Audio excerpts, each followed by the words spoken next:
Ketika putusan, saya dibayar pakai ubi rebus. Dia buat puding, agar-agar, bawa pisang ke kantor.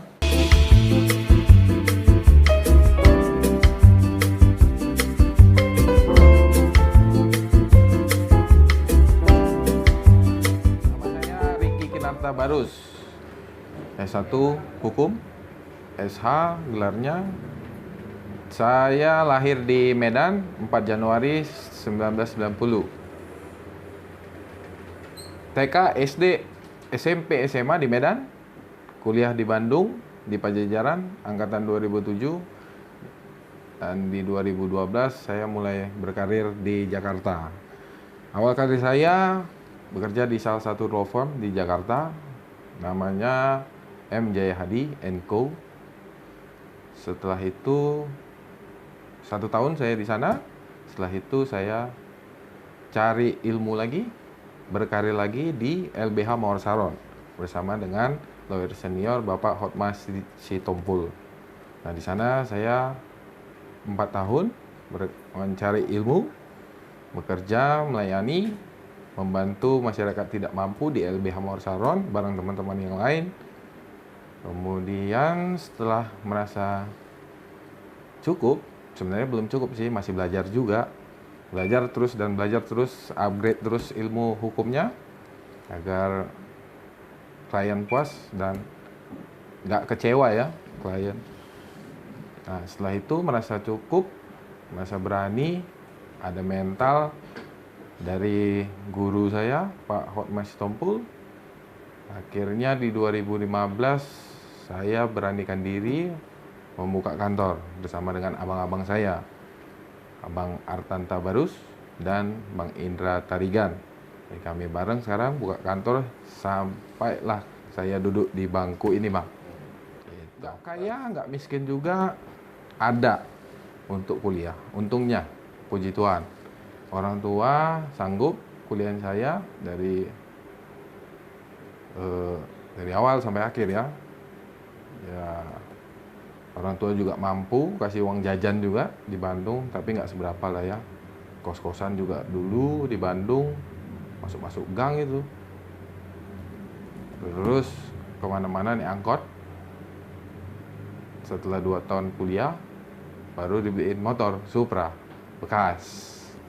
Gitu ceritanya.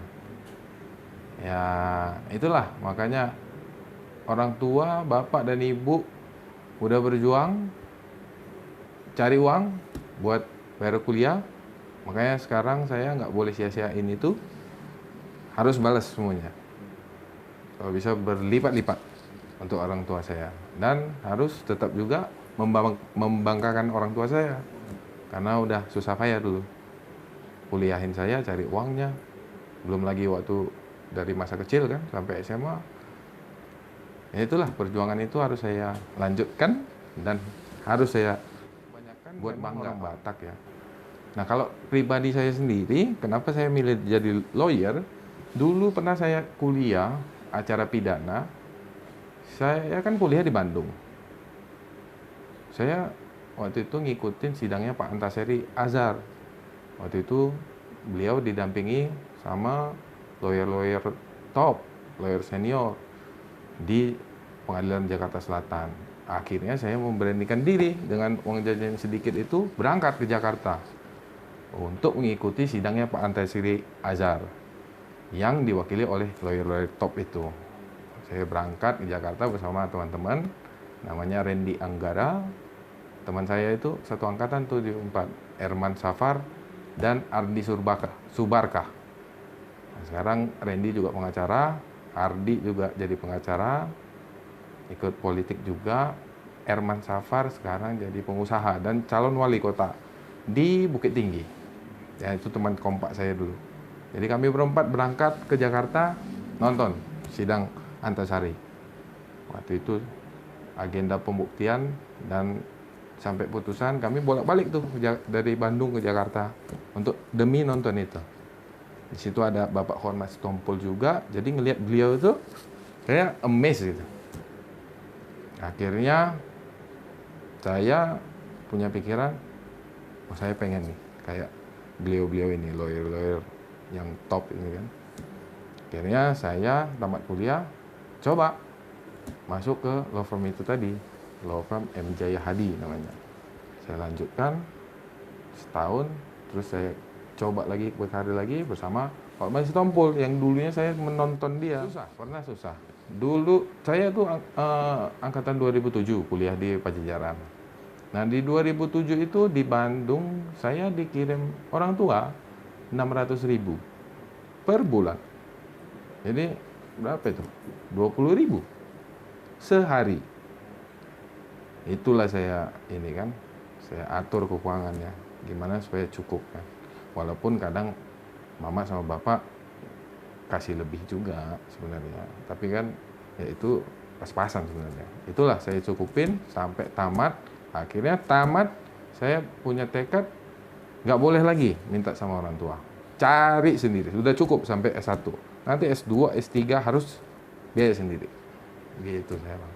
Sebagai anak dulu sebelum saya dilantik di 2012 habis lulus kuliah, duduk di meja sidang walaupun bersama lawyer senior ya, mendampingi dia, itu gemetarannya luar biasa.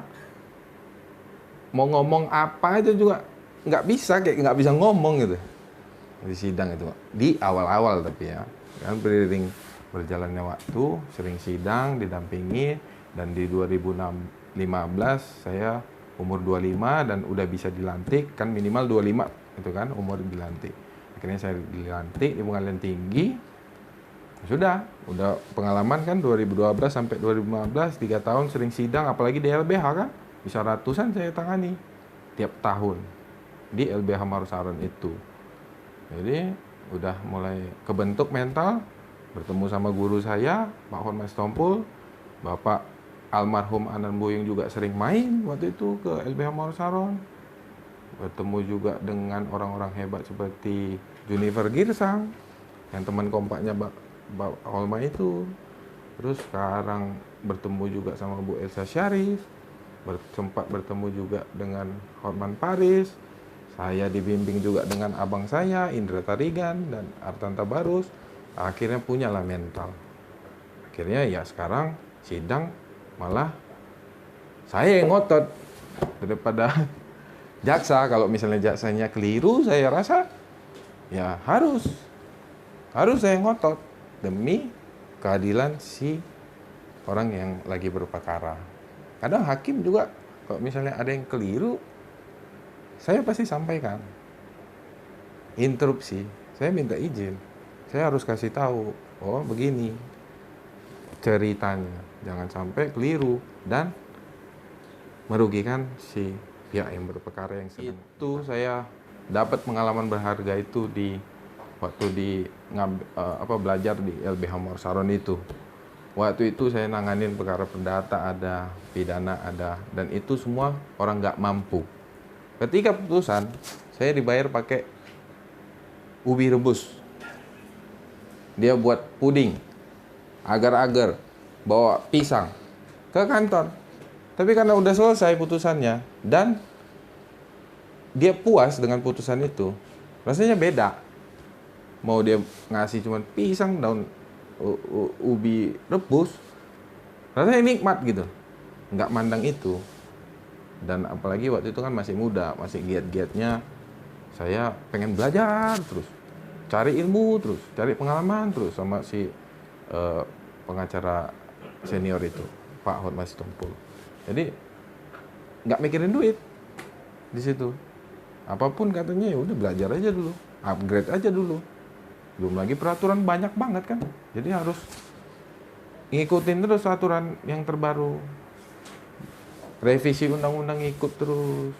Kalau enggak, ya kita nggak bisa nggak bisa apa namanya, nggak bisa, kualitasnya berkurang kalau nggak di upgrade terus ilmunya. Harus gitu. Apapun katanya, jika ada orang kayak nggak mampu, saya sebagai advokat harus memberikan pendampingan hukum. ke orang-orang yang nggak mampu. Meskipun dia bisa bayar cuma hanya dengan ubi rebus. Iya, harus. Makanya ini kan saya buat begini, konten YouTube seperti ini ya, jujur untuk sosial, pengen kasih edukasi, pengen berdampak ke orang banyak, itu aja. Tinggal nanti kalau emang ada apa yang saya sampaikan itu keliru atau apa, nanti di dalam waktu saya perbaikin, kaji lagi, belajar lagi, update ilmu terus. Awal-awal waktu masih kuliah itu semester akhir, pengen jadi pengacara supaya banyak uangnya, mobil mewah. Itu dulu masih kita masih ini kan masih muda kan, mikirnya masih kemana-mana gitu kan. Dulu mikirnya begitu. Tapi setelah masuk ke dunia itu, ke law firm, dunia hukum, ketemu polisi, jaksa, hakim, ketemu orang-orang nggak mampu, itu saya kesampingkan. Karena kalau pengacara mikirnya uang, mikirnya menang, harus menang, banyak tindakan-tindakan yang nggak benar nanti yang bisa dilakukan pengacara itu. Jadi soal materi, mobil bagus, duit banyak, itu saya berusaha terus supaya dikesampingkan, supaya tetap saya fokus jadi pengacara yang bisa menegakkan keadilan tadi. Ya sampai saat ini ya, kalau orang konsultasi nih calon klien, bukan uang, bukan honornya dulu saya tanyakan ke beliau. Bukan saya tanya dulu, apa nih kemampuan kamu sampai berani datang ke saya?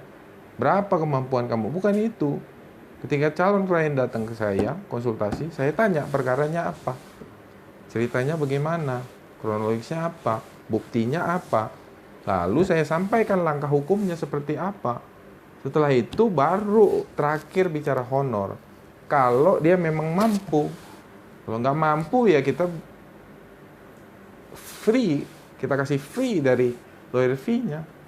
Kalau memang harus dibantu, dia nggak mampu, kita ngelihat ada nggak ada ketidakadilan, ya kita bantu dia. Dan bantunya sama dengan yang berbayar. Harus fight juga, jangan gara-gara nggak bayar, di sini bayar, kita fokusnya ke yang bayar. Sementara nggak bayar nggak fokus, nggak begitu. Saya hindari kayak gitu.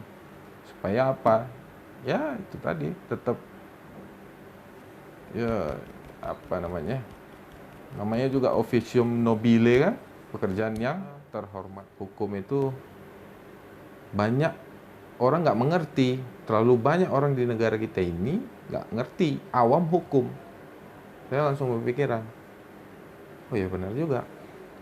Saya sendiri aja ngelihat banyaknya aturan, banyaknya pasal, banyaknya undang-undang.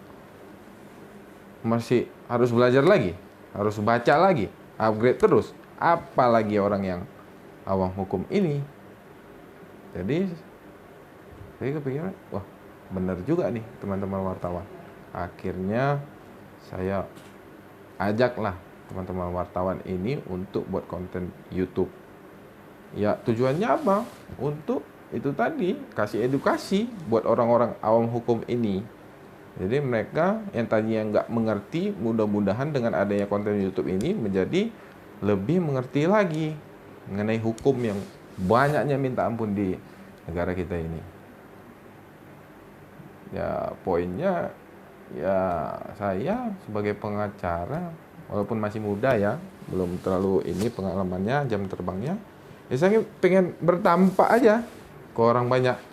Jadi punya dampak yang positif ke orang banyak, bukan yang negatif. Saya pengen kasih edukasi, kasih tahu gini loh hukum, ada hukum begini loh, supaya orang-orang banyak itu tahu hukum kita itu kayak bagaimana. Itulah tujuan saya, kenapa mau buat konten video YouTube ini.